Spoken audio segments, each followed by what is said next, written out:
हर दिन आप अगर ऐसा करेंगे तो आप बुद्धिमान हो जाएंगे, मेरा यकीन कीजिए।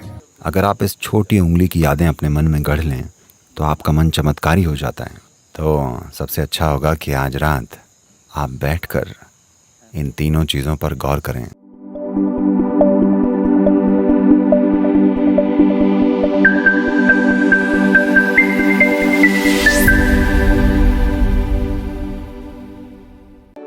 इंसानी जीवन के दो आयाम होते हैं। पहला है कि इंसान को बस होना आना चाहिए, और बेशक दूसरा इंसानी काम है, इंसान कुछ करना चाहता है। अगर आप दुनिया में कुछ करना चाहते हैं तो आपका सपना जितना बड़ा और जीता जागता होगा उतना बढ़िया होगा। अगर आपका सपना कमजोर है और हर रोज ये बदलता रहता है, तब वो साकार नहीं होने वाला। इसलिए जब आप कुछ करना चाहते हैं तब आपको एक सपना चाहिए। आपने वो प्रसिद्ध भाषण सुना होगा, हाँ मेरा एक सपना है, और इससे जबरदस्त चीजें हुई। इसने पूरे देश को बदल दिया। इसने एक संस्कृति को पूरी तरह से सिर्फ इसलिए बदल दिया क्योंकि ये किसी का सपना था। तो जब दुनिया में कुछ करने की बात आती है तब आपको एक सपने की जरूरत होती है, वरना कैसे होगा। लेकिन ये जरूरी नहीं है कि सभी सपने देखें। अगर सभी के खुद के अपने अपने सपने हैं तो वे कल्पनाएं बन जाएंगी और बात कहीं और ही चली जाएगी। जो व्यक्ति सचेतन है उसे एक सपना जरूर बुनना चाहिए। आप चाहते हैं मैं अपना सपना पूरा करूं, या आप जाग चुके हैं? सपने के साथ ऐसा ही होता है ना, जब आप सो रहे होते हैं तब कोई आता है, सपना खत्म। अभी हम वैसे सपनों की बात नहीं कर रहे हैं। उन सपनों में आपके अंदर कई अधूरी चीजें बस फिर से बढ़ चढ़कर सामने आती रहती हैं। लोग रात में जो सपने देखते हैं वो ज्यादातर बस अधूरी रह गई वास्तविकताएं होती हैं, जो कई तरह से अजीब रूपों में प्रकट होती रहती हैं। ज्यादातर सपने बस बेहिसाब विचार होते हैं जो बस चलते रहते हैं। सपने 4 अलग अलग प्रकार के होते हैं, लेकिन सपनों का एक बड़ा हिस्सा केवल अधूरी इच्छाएं हैं। हम उस तरह के सपनों की बात नहीं कर रहे हैं। हम बात कर रहे हैं जागरूक होकर एक सपना बुनने की, जो साकार होगा और काम करेगा। देवी असल में एक सपना ही है। मैंने उन्हें रचा है, लेकिन वो असली हैं और काम करती हैं। दुनिया में एक संस्कृति है जिन्होंने इसे ठीक से समझा है। भारत में इसे कहने का तरीका काफी जटिल है, लोग समझ नहीं पाते हैं। लेकिन ऑस्ट्रेलिया के मुख्य निवासियों ने इसे सरलता से कहा है। ऑस्ट्रेलिया के वो दुनिया और दुनिया के बनाए जाने को सपने का समय कहते हैं। दुनिया भगवान का सपना है। दुनिया सच नहीं है। अभी भी भगवान बैठकर सपना देख रहे हैं। ये सब अभी जो आप यहाँ बैठे हैं, ये उनका सपना है, ये सच नहीं है। ये सृष्टि का एक सटीक वर्णन है, बहुत ही सरल पर सटीक। हम यहाँ इसी को माया कहते हैं। मॉडर्न फिजिक्स आपको यही बताना चाहती है कि सारा ब्रह्मांड सापेक्ष है। यह आपके सपने के सापेक्ष में है। आपका मतलब आपका व्यक्तित्व नहीं, बल्कि एक जीव के रूप में यह सच है। तो अगर कोई जीव एक रूप बनाता है, सपना अपने आप में एक रूप ही है।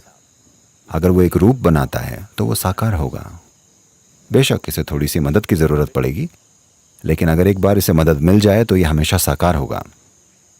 तंत्र का पूरा आयाम बस यही है। पश्चिम में तंत्र शब्द का मतलब है, कुछ मूर्खों ने ऐसी किताबें लिखी हैं जिसमें तंत्र को बेलगाम कामुकता बताया गया है। Okay? No, tantra means technology. नहीं, तंत्र यानी तकनीक, कुछ रचने की तकनीक। तंत्र के लिए एक बहुत ही जीती जागती कल्पना चाहिए। ये ऐसा है, आप इसे आजमा सकते हैं। आप इस पर कुछ समय लगा सकते हैं। आप कुछ तोड़िएगा मत। आप बस एक पेड़ या एक घास के तिनके के पास जाकर बैठ जाइए। बस इस घास के तिनके को स्पष्ट रूप से याद करके इसे 100% अपने दिमाग में बनाइए। इसमें बहुत मेहनत लगती है, मेरा विश्वास कीजिए। मेरा पूरा बचपन मैं बस बैठकर छोटी छोटी चीज़ों की यादें अपने मन में बनाया करता था।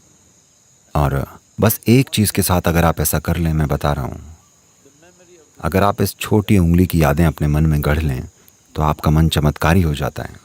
जब मैं यादें कहता हूँ तो इस छोटी उंगली में कितनी सारी विशेषताएं हैं।